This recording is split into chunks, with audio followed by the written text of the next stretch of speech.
Sign this or I'll ruin your career. The words cracked through the conference room like a gunshot. My new boss, Nathan Cole, didn't just push the resignation letter toward me. He slammed it down hard enough that the glass tabletop trembled. His fingers, long and rigid, pressed against the edge of the paper, as if daring me to refuse.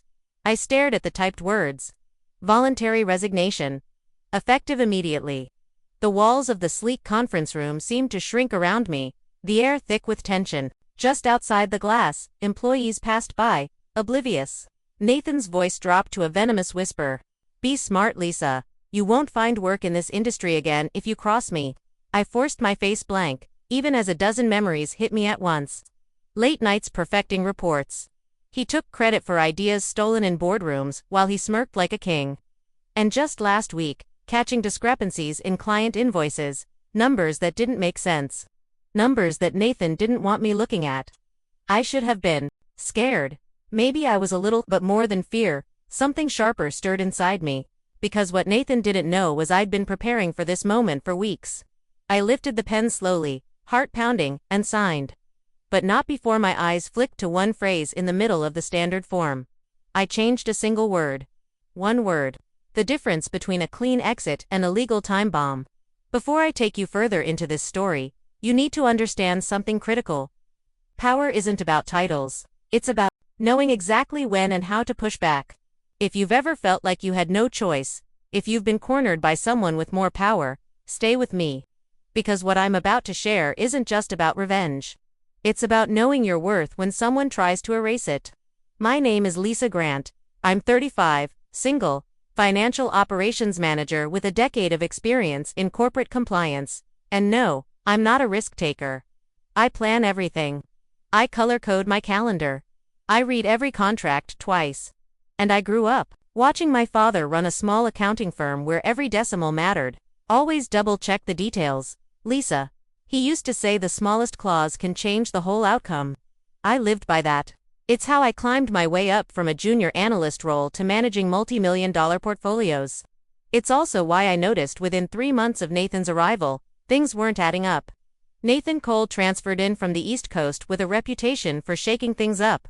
Tall, charismatic, ruthless, the kind of man who made deals with a handshake and a threat wrapped in a smile. At first, I gave him the benefit of the doubt. But then the cracks appeared. It started small. A bonus report that included unauthorized figures, an expense claim with a vendor I didn't recognize. At first, I assumed it was a mistake until I cross-checked old records and realized the numbers had been manipulated. I brought it up once carefully. These transfers don't align with our policy. I think we should flag them. Nathan didn't even look up from his laptop. Not your concern. Just process them. I didn't argue. I started documenting emails, screenshots, printed reports, every discrepancy. Every shady approval because people like Nathan count on you being too scared, or too compliant to stand your ground. Then came the performance review. After 8 years of exceeding expectations, suddenly, I was labeled difficult, lacking team spirit, and I knew exactly where this was heading. He was setting me up to fail. The ultimatum came weeks later, a surprise meeting. No agenda, no HR, just Nathan, the letter, and the threat. I signed with a word changed. With everything I needed in place, when Nathan snatched the paper from me, his grin said he thought he'd won. I stood, met his eyes, and said quietly, I'll have my copy, please. His grin flickered. HR will follow up, he said, waving me off like I was nothing. I nodded because tomorrow, HR would follow up. And Nathan Cole was about to learn what happens when you threaten someone who knows exactly how much power a single word can hold. I left the conference room without looking back. Nathan didn't even bother to watch me go. He was already typing on his phone, probably messaging HR to finalize my exit. I didn't slam the door. I didn't make a scene. That's not how you win. I walked calmly to my office, gathered my things into a single box, and placed a neatly labeled envelope on my desk. It contained everything I'd been collecting for the last 2 months. Records of altered transactions, emails where Nathan ordered me to process without question, copies of the expense reports with inflated vendor payments, screenshots of system changes traced back to Nathan's login, and of course, a copy of the resignation letter I just signed, where I had crossed out voluntary and written enforced resignation under duress. It was legal language I'd learned from weeks of reading employment law cases after work. One phrase, enough to turn a resignation into a potential wrongful termination claim. I slipped the envelope into my bag and checked my phone. A single message blinked on the screen. You did it. It was from Harper, my friend in legal, the only person who knew everything. Yes, I'm coming now, I replied. Harper worked in Beckman and Lee, our company's retained employment law firm. We'd met in a corporate workshop 3 years ago. Unlike most corporate attorneys, Harper had a soft spot for employees who got steamrolled by toxic management. She also happened to be the one who told me exactly what phrase to insert into that letter. I met her at a small cafe 2 blocks from the office.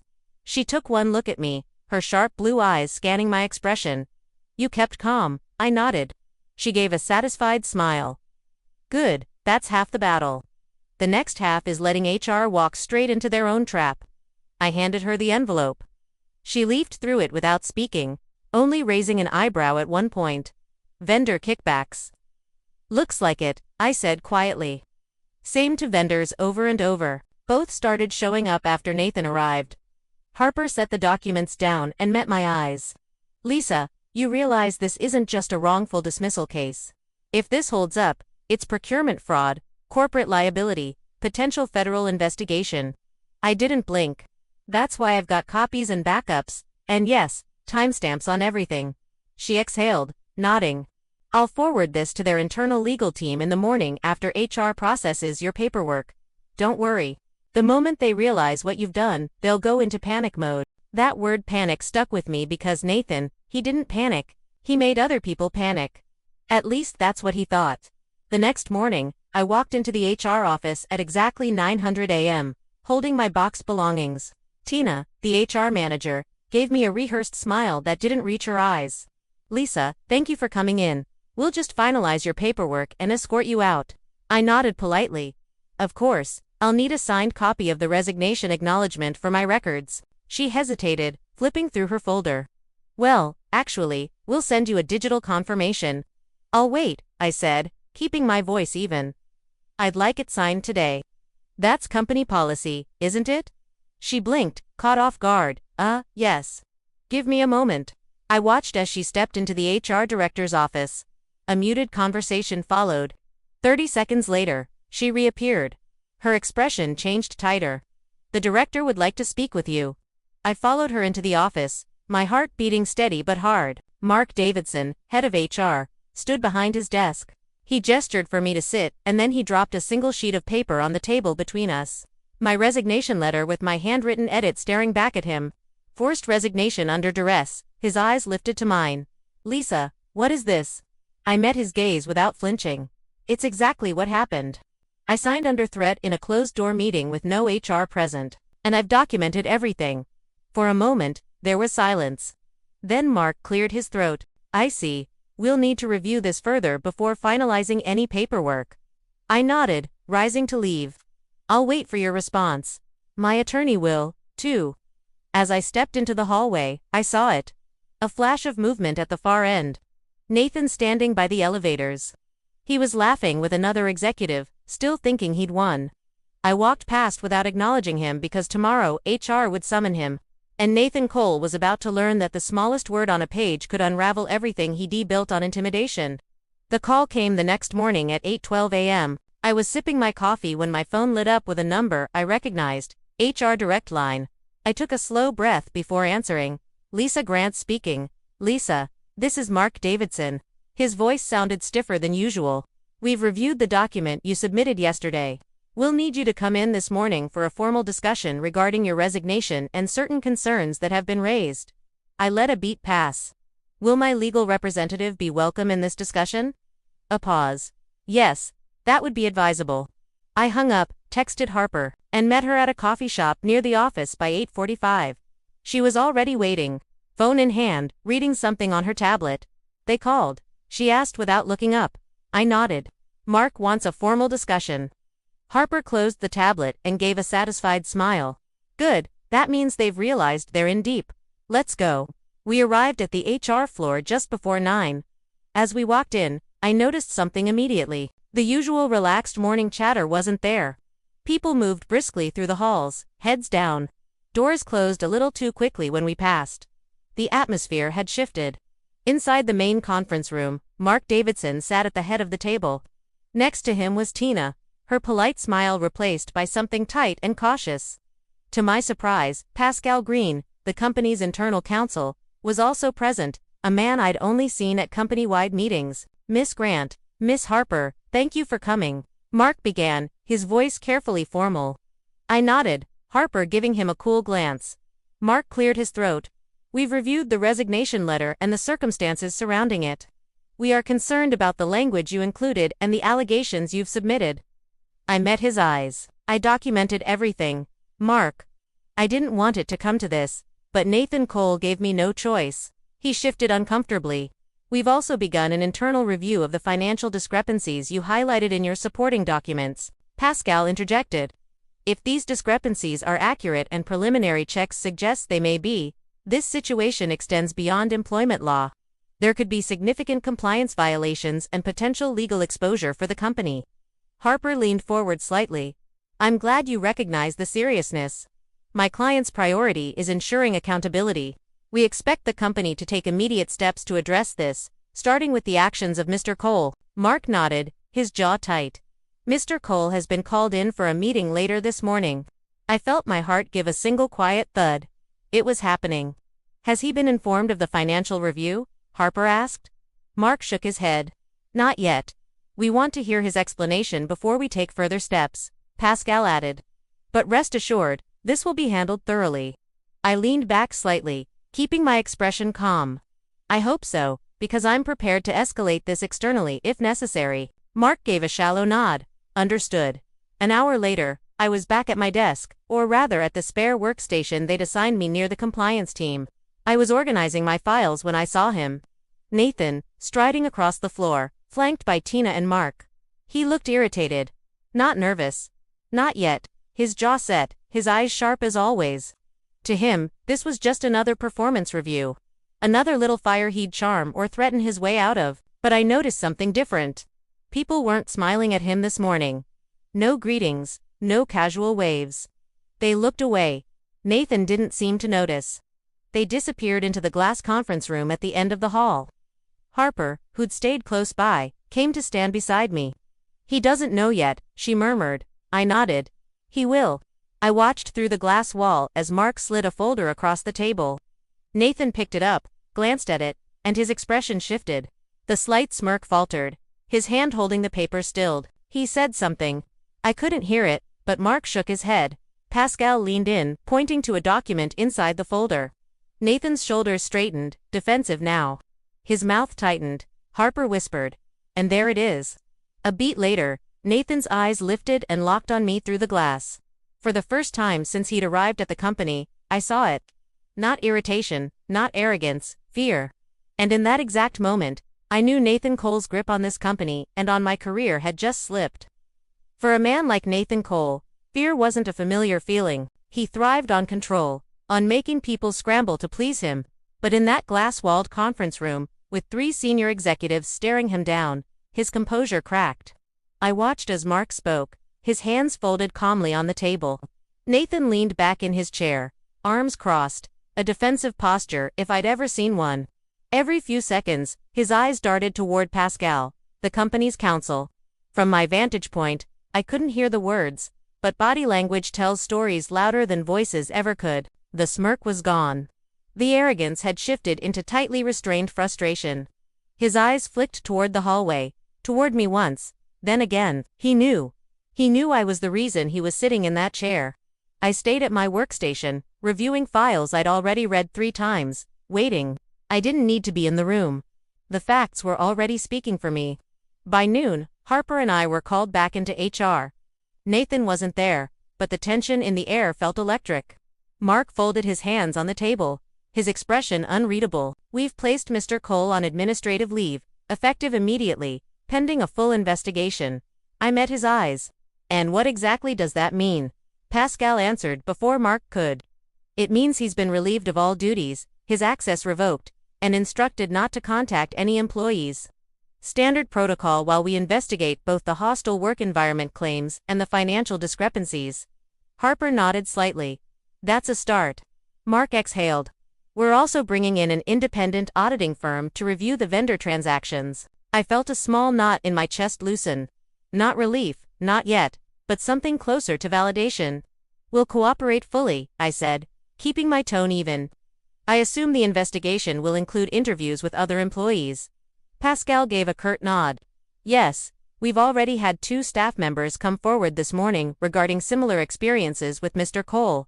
Harper gave me a glance, her expression quietly approving. This wasn't just about me anymore. It never had been.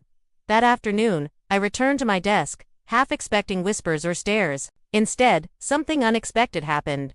One by one, colleagues stopped by my workstation. No grand gestures, no confessions, just small comments. Good on you, Lisa. If you ever need backup, wish I'd said something sooner. Even Theo, a junior analyst who'd always kept his head down, dropped off a coffee and whispered, "Thanks for standing up." He used to talk to me like I was dirt. It hit me harder than I expected. For months, I'd felt isolated, like I was imagining the patterns. But now, they saw it too. Nathan's control hadn't just cracked, it had shattered. By Friday, rumors swirled like wildfire.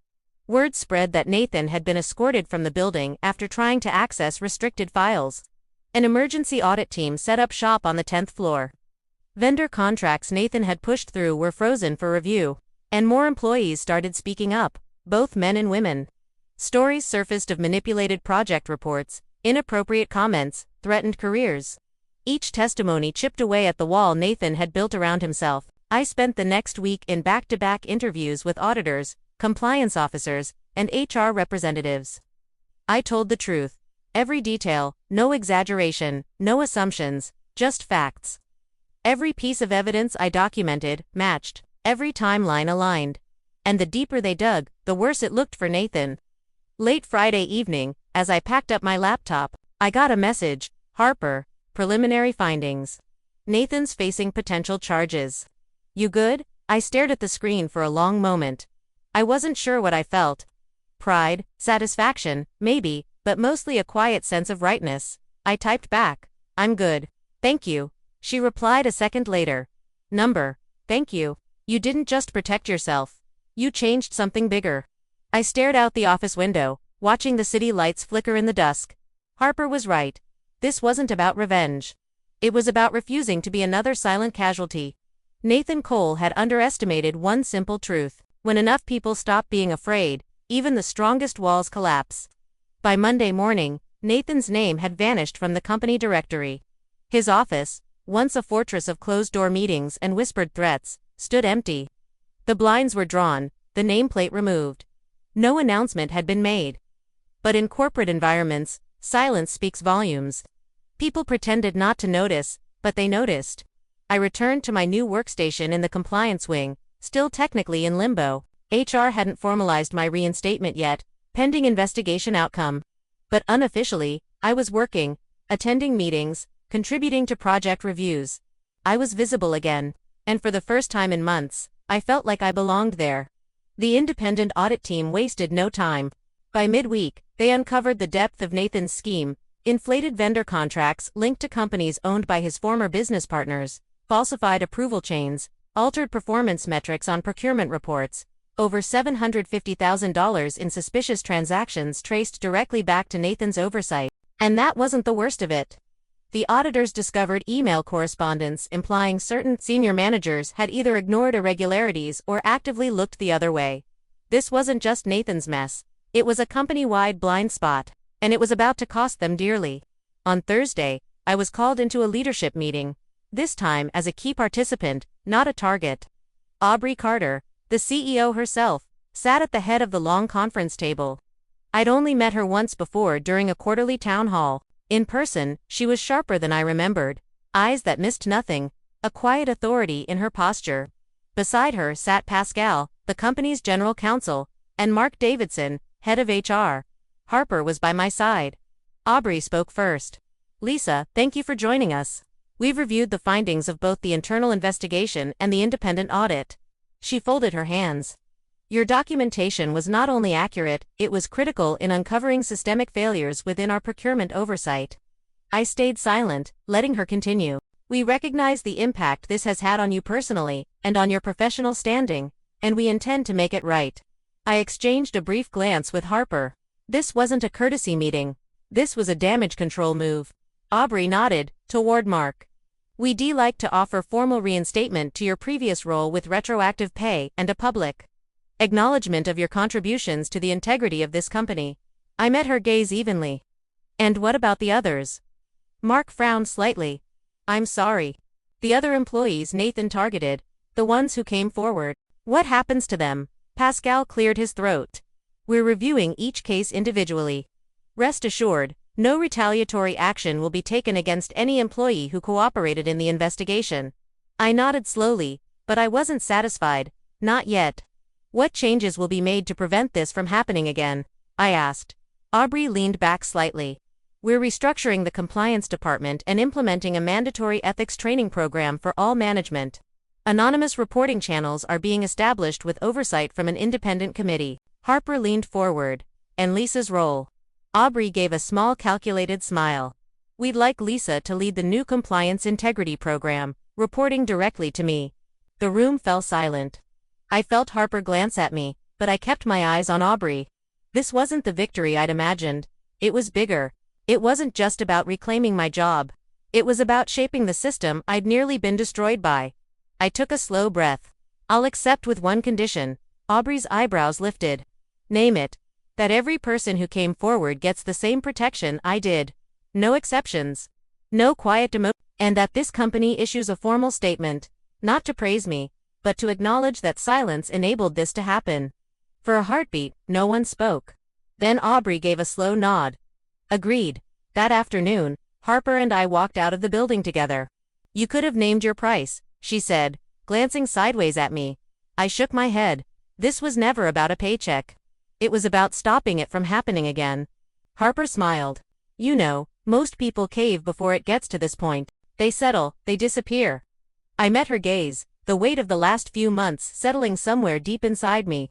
Then maybe it's time more of us stopped disappearing. 2 weeks later, the official announcement went out.